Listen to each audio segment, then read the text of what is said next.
ఈ పైవాడు అని మీరు సంబోధించారు కదా గారు, పైవాడు అంటే ఎవరు? పైలోకాలు ఉండేవాళ్ళు. ఇది భూలోకము, భూలోకం పైన భూవర్లోకము, భూవర్లోకం పైన సువర్లోకము, సువర్లోకం పైన జనాలోకము, జనాలోకం పైన మహాలోకం, మహాలోకం పైన తపోలోకం, పైన సత్యలోకం. ఎన్ని లోకాలు ఉన్నాయి.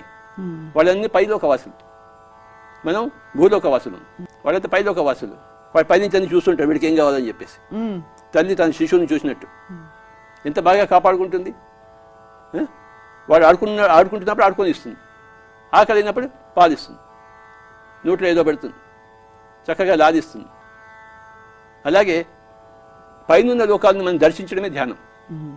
పైనున్న మాస్టర్స్తో మనం సంబంధంతో ఉండడమే ధ్యానం. అన్ని వాళ్ళే చూసుకుంటారు. యోగక్షేమం వహామ్యహం అంటాడు కృష్ణుడు. ఓకే, అనన్యాన్ చింతయంతో మాం ఏ జనా పర్యుపాసతే తేషాం నిత్యాభియుక్తానం యోగక్షేమం వహామ్యహం. యోగము క్షేమము, ప్రాపంచిక క్షేమము, ఆధ్యాత్మిక యోగం రెండు నేను చూసుకుంటానని చెప్పాడు. నువ్వు ధ్యానంలో ఉండి అంతే. నీకేం కావాలో నాకు తెలుసు, నువ్వు అడగక్కర్లేదు. అనన్యాన్ చింతయంతో, ఇంకో వేరే చింత లేకుండా, అనన్యాన్ చింతయంతో మాం ఏ జనా పర్యుపాసతే తేషాం నిత్యాభియుక్తానం యోగక్షేమం వహామ్యహం. మీరు అడిగిన ప్రశ్నకి ఈ శ్లోకమే సమాధానం. అంటే ధ్యానము మీకు యోగాన్ని ప్రసాదిస్తుంది, క్షేమాన్ని ప్రసాదిస్తుంది. ధ్యానం చేయకపోతే ఏది రాదు మీకు. ఎక్కడున్న గొంగళి అక్కడే.